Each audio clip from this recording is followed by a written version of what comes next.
أعوذ بالله من الشيطان الرجيم.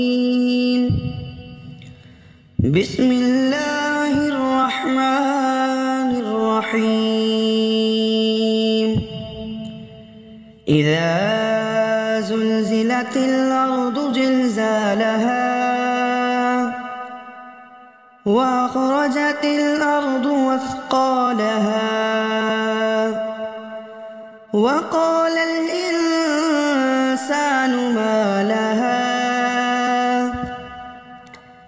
يومئذ تحدث أخبارها بأن